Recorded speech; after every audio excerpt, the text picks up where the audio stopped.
Gloire au Seigneur. Dieu vous bénisse dans le nom puissant de Jésus, notre Sauveur. Eh bien, je vous bénis encore.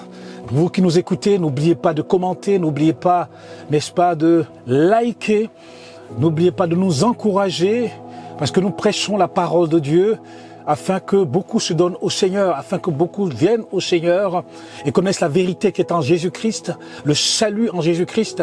La Bible dit que nous sommes sauvés par grâce, par le moyen de la foi en Jésus-Christ. Et notre rôle est d'annoncer l'évangile comme les apôtres, les disciples l'ont fait dans les actes des apôtres. Et aujourd'hui, nous voulons voir la parole de Dieu. Et, eh bien, le titre de mon message aujourd'hui, c'est quelle est la différence entre ce que nous voyons dans les actes des apôtres et ce que nous voyons aujourd'hui dans nos églises. Le but de l'œuvre de Dieu, le but de l'église, c'est que les gens soient touchés.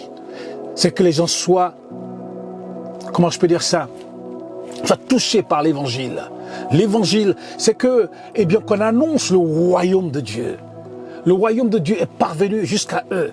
Jésus-Christ est venu mourir, ressusciter. Il a guéri les malades. Et il nous a donné la vie et la vie éternelle. La Bible dit qu'il nous a justifiés, régénérés et sanctifiés. Il nous a déclarés justes. Nous sommes sauvés par grâce, par le moyen de la foi. Sauvés par grâce, c'est-à-dire que nous ne méritons rien, mais c'est une grâce de Dieu. Nous n'avons rien fait, c'est une grâce de Dieu. Et nous ne pouvons rien faire. Comme disait mon fils, nous avons fait seulement un petit peu simplement de croire.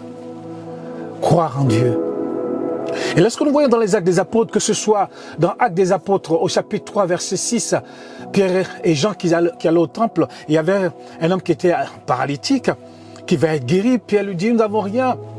Jean lui dit, nous n'avons ni or et argent, mais au nom de Jésus-Christ, sois guéri. Et il a été guéri. Nous pouvons voir dans les actes des apôtres, eh bien, au chapitre 5, verset 15, les disciples, les apôtres faisaient des miracles dans le nom puissant de Jésus-Christ et les gens se donnaient au Seigneur. Nous pouvons le voir aussi, n'est-ce pas, Philippe en Samarie, il va avoir des délivrances, des guérisons extraordinaires. Le diacre Philippe, il va prêcher. Vous voyez, l'évangile, c'est pas seulement que les pasteurs qui les prêchent. Hein. Philippe va prêcher, l'évangile va le prêcher même à l'eunuque éthiopien et les gens... L'eunuque éthiopien va partir même avec l'évangile en Afrique. Certains disent que les Européens ont apporté l'évangile en Afrique. C'est faux. Les Africains avaient déjà l'évangile en Afrique de l'Est. Ils avaient déjà l'évangile, voyez-vous. Parce que les gens pensent toujours à l'Afrique de l'Ouest. Mais en Afrique de l'Est, ils avaient déjà l'évangile. En Éthiopie, ils avaient déjà l'évangile. Et comme je le disais, c'est pas seulement les pasteurs. L'évangile doit être prêché dans le monde entier pour qu'il y ait le salut en Jésus-Christ. Eh bien, comme on peut le voir aussi avec Pierre, et on peut le voir dans les Actes des Apôtres au chapitre 9, verset 32, qu'est-ce qu'il est dit? Au chapitre 9, verset 32. 32, c'est ça, oui, exactement. Il est ici Pierre qui parcourait tous ces lieux, descendit aussi vers les saints les frères qui habitaient à Lydda, c'est une ville en Judée. Il y trouva un homme du nom d'Énée couché sur un lit depuis 8 ans. Un homme qui était malade depuis 8 ans. Et qui était paralysé. Puis elle lui dit, Énée, Jésus-Christ te guérit. Lève-toi et toi-même arrange ton lit. Et aussitôt il se leva. Tous les habitants de Lydda et de la plaine de Saron le virent et se convertirent au Seigneur.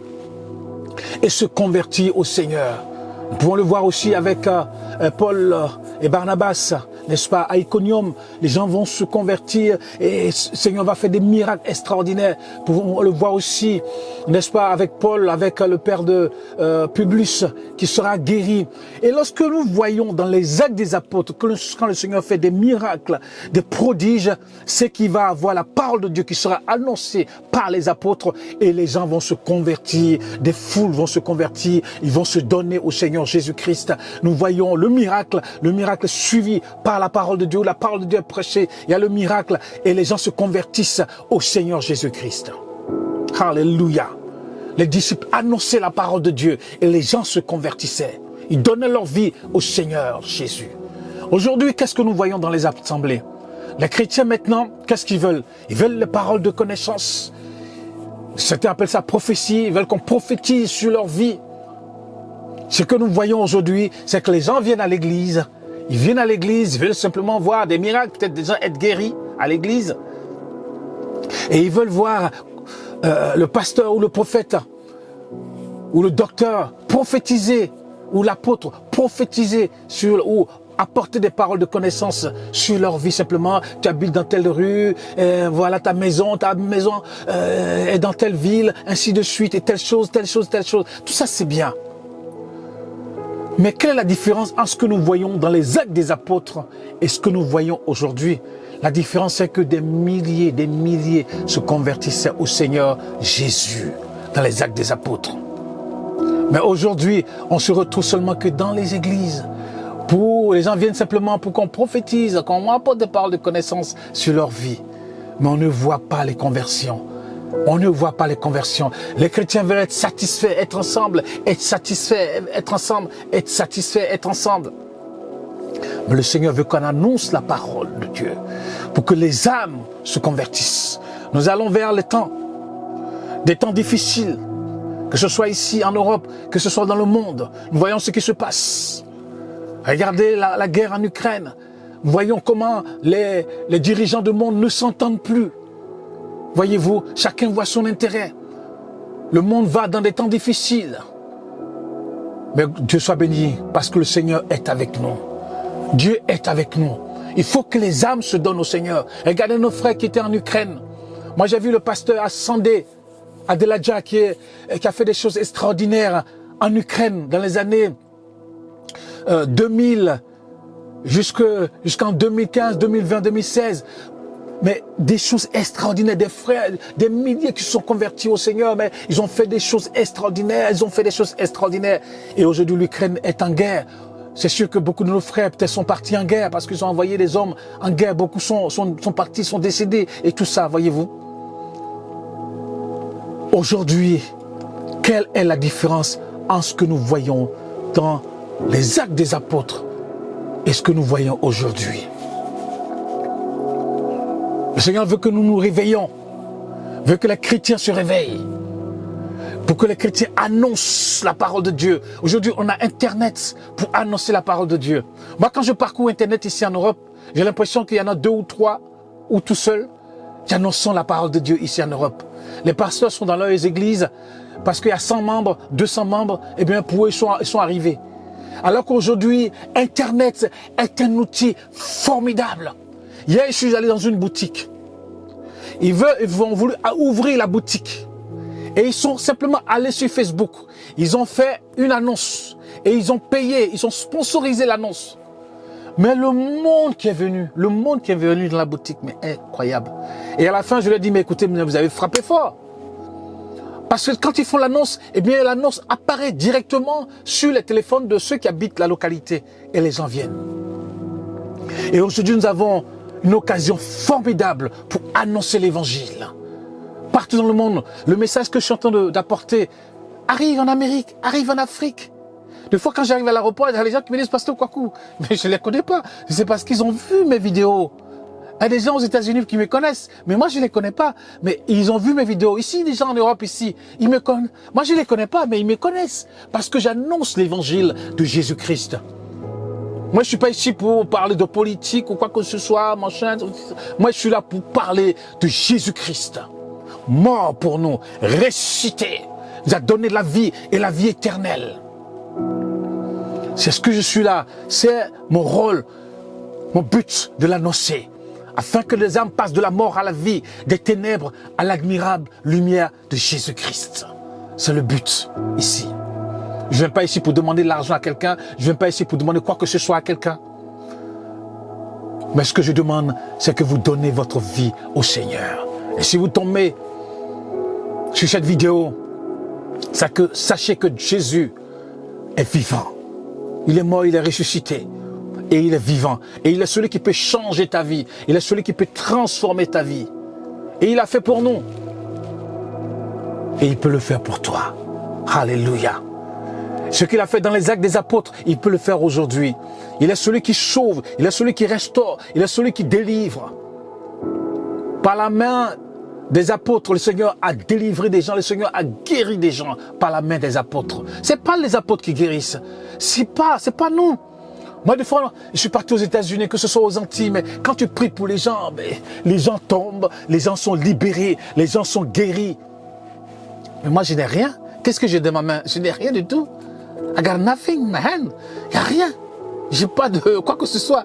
Mais c'est Dieu qui se sert de nos mains pour guérir les malades. Il se sert de nos mains pour libérer les gens qui sont possédés. Dans le nom puissant de Jésus-Christ. Et c'est ce que nous faisons. Et c'est ce que nous faisons. Et c'est ce que nous continuons de faire en Jésus-Christ. La différence entre eux, les disciples et nous, c'est que lorsqu'ils annonçaient la parole de Dieu, lorsque Pierre annonçait la parole de Dieu, eh bien, les gens disent à Pierre, mais que ferons-nous? Il dit, repentez-vous et donnez votre vie au Seigneur. Donnez votre vie au Seigneur. Abandonnez votre vie ancienne et donnez votre vie au Seigneur. Et c'est ce que nous voulons annoncer aujourd'hui. Nous voulons annoncer aujourd'hui. Les gens maintenant viennent pour qu'on prophétise sur leur vie, pour qu'on prophétise sur leur vie. Prophète, il y a quelque chose pour moi. Prophète, il y a quelque chose pour moi. Mais qu'est-ce que tu fais pour que les gens se donnent au Seigneur? Qu'est-ce que tu fais pour que les gens parviennent à la vie et la vie en Jésus-Christ? Oui, c'est ça la différence entre eux et nous. Nous voulons annoncer l'évangile. L'évangile de Jésus-Christ. Car je n'ai pas honte de l'évangile. C'est la puissance de Dieu. L'évangile, elle est puissante, elle est glorieuse, elle est extraordinaire. C'est la puissance de Dieu pour changer les vies, pour transformer les vies. L'évangile change et transforme les vies. Le médecin, il peut guérir le corps, mais Dieu est celui qui peut changer les vies, véritablement. Dieu est celui qui peut pardonner véritablement. Dieu est celui qui peut restaurer véritablement. Parce qu'il est celui qui nous a créés et nous a créés à son image. Et nous voulons le bénir, nous voulons le remercier. Merci Seigneur pour sa parole. Car moi, c'est sa parole qui m'a touché un jour. J'ai lu sa parole et il m'a touché.